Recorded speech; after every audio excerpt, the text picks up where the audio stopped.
सुप्रभात।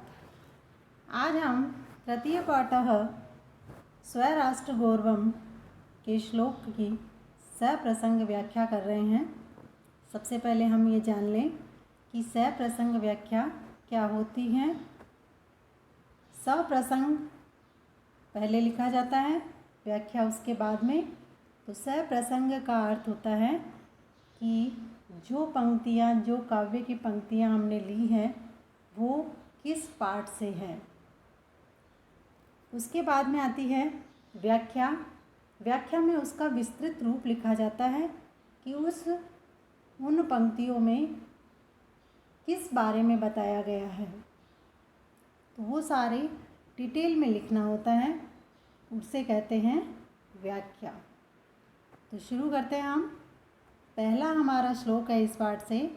उत्तरम यत्समुद्रस्य हिमाद्रश्चैव दक्षिणं वर्षं तद्भारतं नाम भारती यत्र संततिः।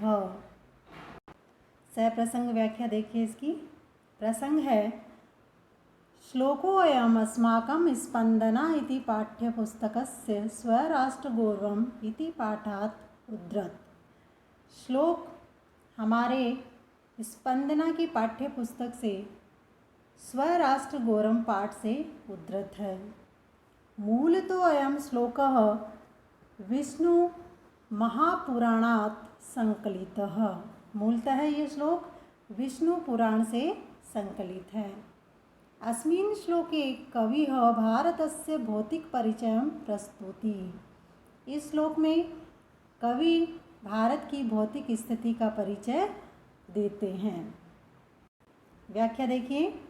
यह देशः हिंदू महासागरस्य उत्तरशां दिशि स्थितः यच्च प्रदेशः हिमवत् प्रवर्तात् दक्षिणस्यां दिशि स्थितः। यह देश हिंद महासागर के उत्तर दिशा में स्थित है। जो यह प्रदेश है वो हिमालय पर्वत के दक्षिण दिशा में स्थित है। यद भारतीयाः प्रजाः वसति तद एक भारतम नाम राष्ट्र अस्ति। जो भारत की प्रजा यानी कि लोग रहते हैं, जहाँ रहते हैं वह एक भारत नाम है राष्ट्र का। अर्थात भारत देशस्य सीमा आहिमालयात् हिंदुसागर पर्यन्तमस्ति। अर्थात भारत देश की सीमा हिमालय से हिंदू सागर तक है। दूसरा श्लोक है हिमालयात् समारभ्य यावदिन्दु सरोवरं तं देवनिर्मितं देशं हिंदुस्तानं प्रचक्षते। प्रसंग देखिए। श्लोकोऽयम् अस्माकं पाठ्यपुस्तकस्य स्पंदनायाः स्वराष्ट्रगौरवम् इति पाठात् उद्धृतः।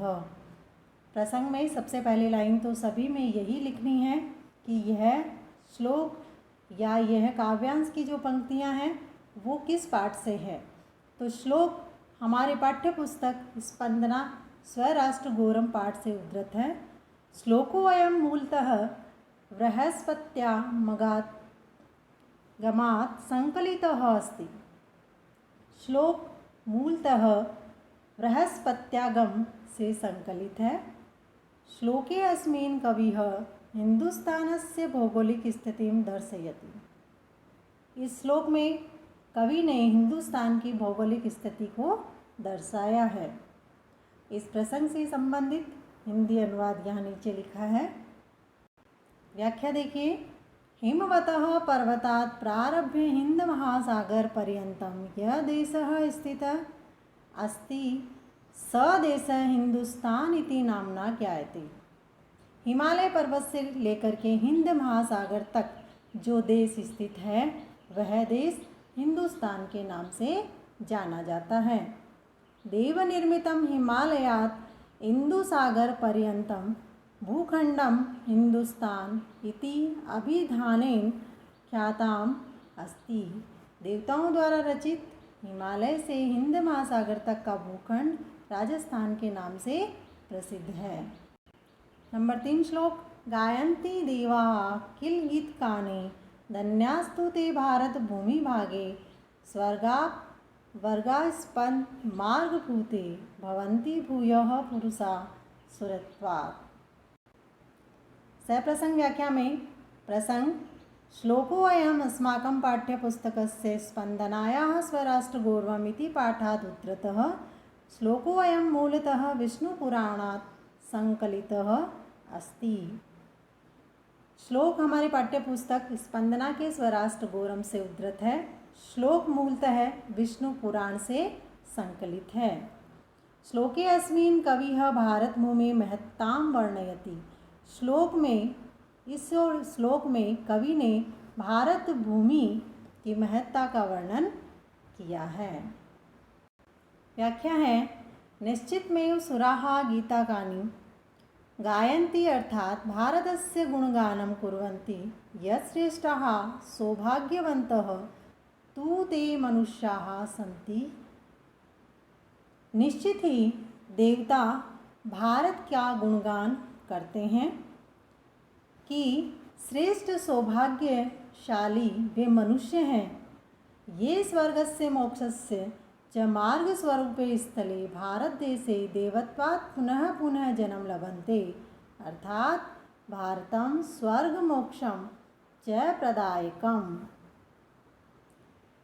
जो स्वर्ग और मोक्ष के मार्ग स्वरूप स्थल भारत देश में बार बार अपने देवत्व के कारण जन्म ग्रहण करते हैं। अत्र धन्याः जना एव जन्म लभन्ते। यहाँ धन्य लोग ही यानी कि सौभाग्यशाली लोग ही जन्म को प्राप्त करते हैं। अगला श्लोक है, संप्राप्य भारते जन्म सत्कर्मसु परांगखः पीयूष कलशम हित्वा विषभाण्डमुपाश्रितः। प्रसंग देखिए, श्लोकोऽयम् अस्माकं पाठ्यपुस्तकस्य स्पन्दनायाः स्वराष्ट्रगौरवमिति पाठात् उद्धृतः। मूलतो अयं श्लोकः बृहन्नारदीयपुराणात् संकलितः। श्लोक हमारी पाठ्यपुस्तक स्पंदना स्वराष्ट्र गौरव से उद्धृत है। मूलतः यह श्लोक बृहन्नारदीय पुराण से संकलित है। श्लोको अस्मिन् कवि भारते जन्मोपलब्धिं सौभाग्यम मनुते कथयति। इस श्लोक में कवि भारत में जन्म लेने वालों को सौभाग्यशाली कहते हैं या सौभाग्यशाली मानते हैं। इसका अनुवाद है वो यहाँ नीचे दे रखा है। व्याख्या इसकी, भारतवर्षे देशे अपि जन्म लब्ध्वा ये मनुष्याः सत्कर्मसु निरताः न भूत्वा विमुखाः प्रतिकूला वा भवन्ति ते तु अमृतघटम् अपि त्यक्त्वा गरलस्य घटं स्वीकुर्वन्ति। अर्थात अमूल्यम अवसरम परित्यजन्ति। भारतवर्ष में, इस देश में जन्म लेकर के भी जो मनुष्य अच्छे कर्मों में रत न होकर उनके प्रतिकूल होकर के कार्य करते हैं, वे तो मानो अमृत के घड़े को त्याग कर जहर के घड़े को स्वीकार करते हैं। अर्थात अपने अमूल्य जीवन को, अपने अमूल्य अवसर को वो त्याग देते हैं। अगला श्लोक है, एत देश प्रसूतस्य सकाशाद्ग्रह जन्मः स्वां स्वां चरित्रं शिक्षरेण पृथ्व्यां सर्वमानवाः। सप्रसंग व्याख्या। प्रसंग देखिए, श्लोकोऽयम् अस्माकं पाठ्यपुस्तकस्य स्पन्दनायाः स्वराष्ट्रगौरवमिति पाठात् उद्धृतः। श्लोकोऽयं मूलतः मनुस्मृतिः इति नीतिग्रन्थात् संकलितः। यह श्लोक हमारी पाठ्यपुस्तक स्पंदना की स्वराष्ट्र गौरव इति पाठ से उद्धृत है। इस श्लोक में यह श्लोक मूलतः मनुस्मृति नीति ग्रंथ से संकलित है। श्लोके अस्मिन् नीतिकारः भारतस्य मनीषां वर्णयति। इस श्लोक में नीतिकार भारत की मनीषा का वर्णन करते हैं। व्याख्या है इसकी, अस्मिन् देशे जनानां विदुषां श्रेष्ठजनानां पार्श्वात् विश्वस्य सर्वे मानवाः आत्मनः गुणव्यवहारादीन्। इस देश में जन्म लेने वाले विद्वान सभी श्रेष्ठ जनों के संपर्क से सभी विश्व के मानव आत्म गुण व्यवहार आदि की शिक्षा प्रदान लेते हैं। शिक्षन्ते स्म जनाः भारतवर्षस्य विद्वद्भ्यः श्रेष्ठजनेभ्यः वा एवं सन्गुणान् शिक्षन्ते स्म। जो श्रेष्ठ जनों से ही अपने गुण व्यवहार की शिक्षा ग्रहण करते थे। अगला श्लोक है, अपि स्वर्णमयी लंका न मे लक्ष्मण रोचते जननी जन्मभूमिश्च स्वर्गादपि गरीयसी। सप्रसंग व्याख्या। प्रसंग है, श्लोको अयम अस्माकं पाठ्यपुस्तकस्य स्पन्दनायाः स्वराष्ट्रगौरवमिति पाठात् उद्धृत। श्लोको अयम मूलतः वाल्मीकीय रामायणात् संकलितः श्लोको अस्मिन् कवि जनन्या जन्मभूमि च महत्तां दर्शन कथयति। यह श्लोक हमारी स्पंदना पाठ्यपुस्तक के स्वराष्ट्र गौरव पाठ से लिया गया है। यह श्लोक मूलतः आदि कवि वाल्मीकि द्वारा रचित रामायण से संकलित है। इस श्लोक में कवि जननी और जन्मभूमि की महत्ता को दर्शाता हुआ कहता है। व्याख्या है, श्री रामः लंकायाः रम्यातम अवलोक्य अनुजाय लक्ष्मणाय कथयति। श्री राम लंका में घूमते हुए लंका को देखकर अनुज लक्ष्मण को कहते हैं, हे लक्ष्मण, इयं लंकापुरी स्वर्ण निर्मिता अस्ति। यह लंका सोने से निर्मित है, तथापि इयं में न रोचते, फिर भी यह मुझे अच्छी नहीं लगती है। यतः माता जन्मभूमि च स्वर्गात् अपि गुरुतरा भवति, कि माता यानी कि जन्मभूमि जो है वो स्वर्ग से भी बढ़कर होती है। एते उभयत्र जनान् पालयन्ति पोषयन्ति रक्षन्ति प्रगतिपथं नयन्ति च, अतः एते सम्माननीय। ये दोनों ही जननी और जन्मभूमि हमारे इस धरती पर जो भी जन्म लेते हैं उनका पालन पोषण करती है, उनकी रक्षा करती है और प्रगति पथ पर ले जाती है। इसलिए ये दोनों ही सम्माननीय है।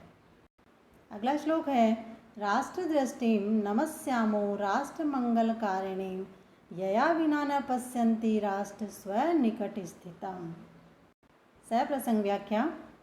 प्रसंग है, श्लोको अयम अस्माकं स्पन्दना इति पाठस्य पुस्तकस्य स्वराष्ट्रगौरवम् इति पाठात् उद्धृतः। मूलतो अयं श्लोकः श्रीमदमृतं भागवाचार्य कृत राष्ट्रवेदात् संकलितः। श्लोके अस्मिन् कवि राष्ट्रदृष्ट्या महत्वं प्रतिपादयति। यह श्लोक हमारी स्पंदना नामक पाठ्यपुस्तक के स्वराष्ट्र गौरव पाठ से लिया गया है। मूलतः यह श्लोक श्रीमद अमृत वाग्वाचार्य महोदय द्वारा रचित राष्ट्रवेद से संकलित है। इस श्लोक में कवि राष्ट्र दृष्टि का महत्व प्रतिपादित करता है। व्याख्या है, राष्ट्रस्य कल्याणकारिणीं राष्ट्रभावनां देशभक्ति वा वयं प्रणमामः।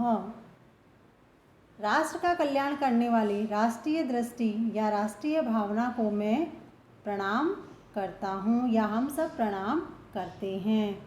यतनिया राष्ट्रीय दृष्टि भावनां वा विना समीपो स्थितो अपि राष्ट्र न दृश्यते, राष्ट्रम तु देशभक्ति भावात् एव समीप मायाति।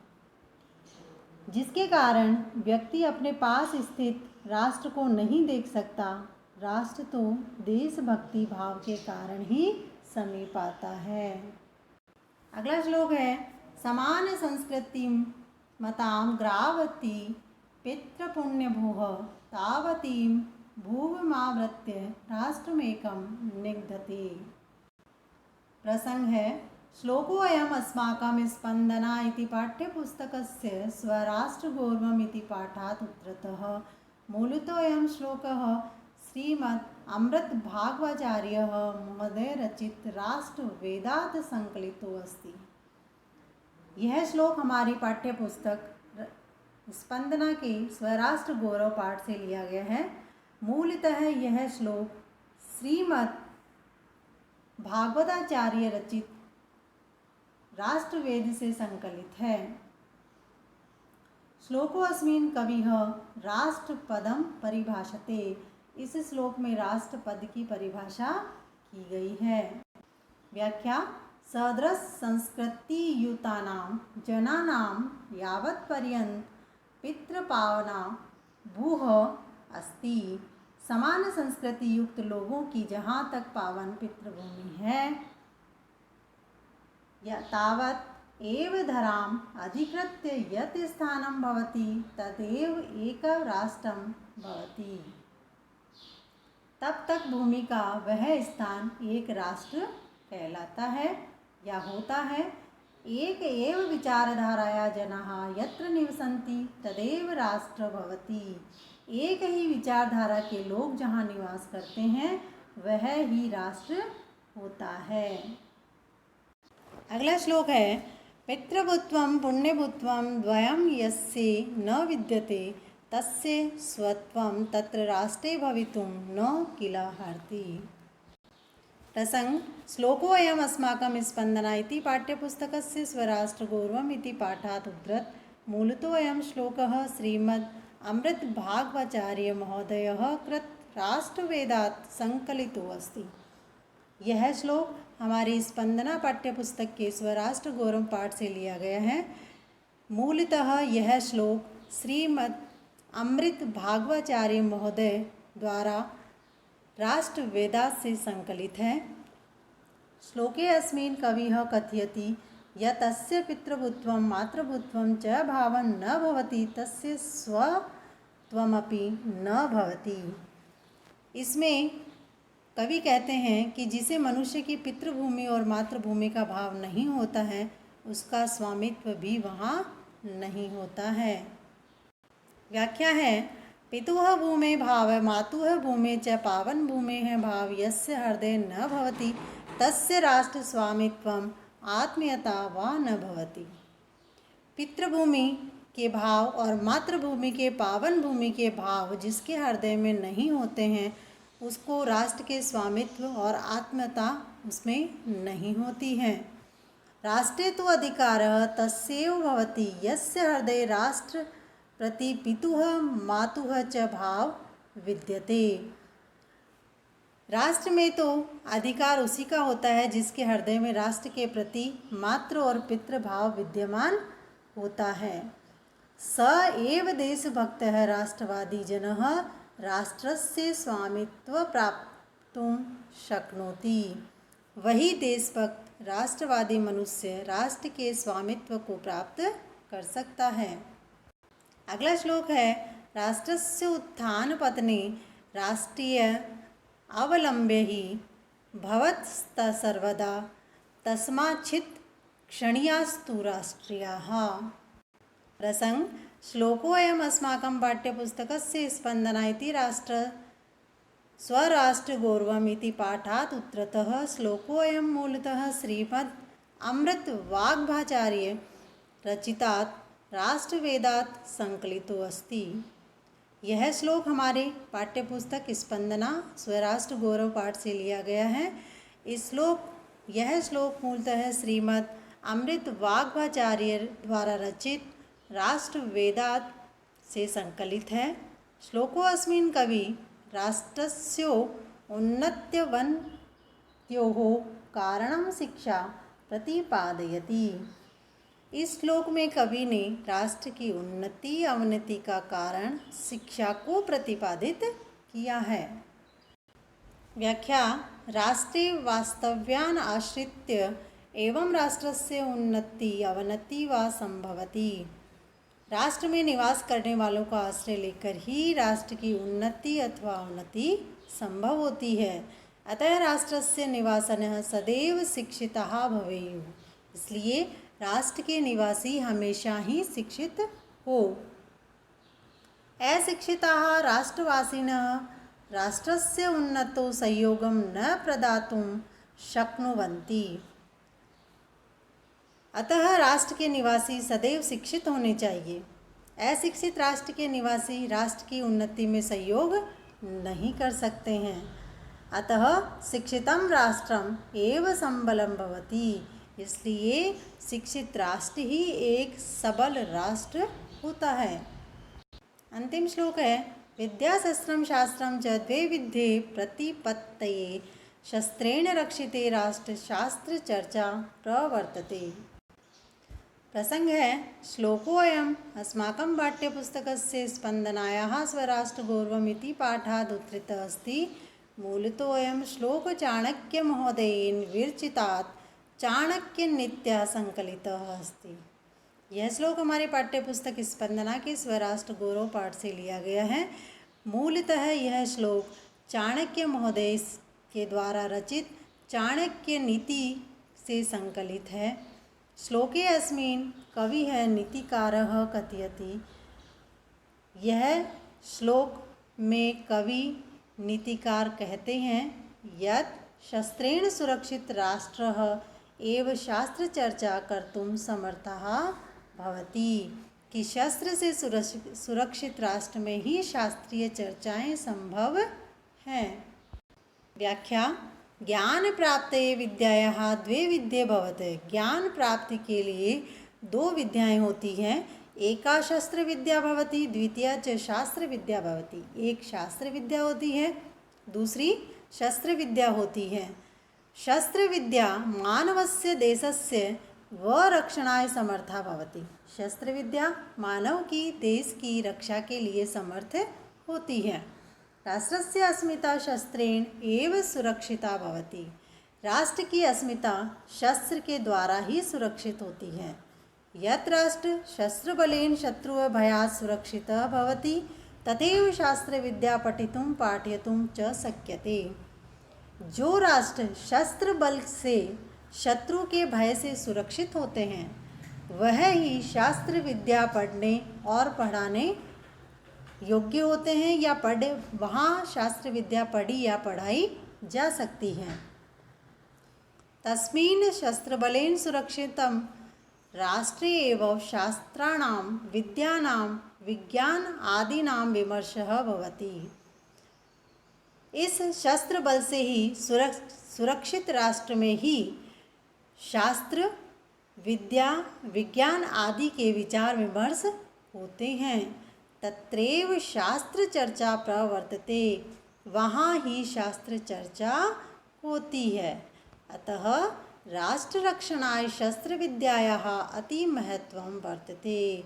इसलिए राष्ट्र की रक्षा के लिए शस्त्र की विद्या का बहुत महत्व है।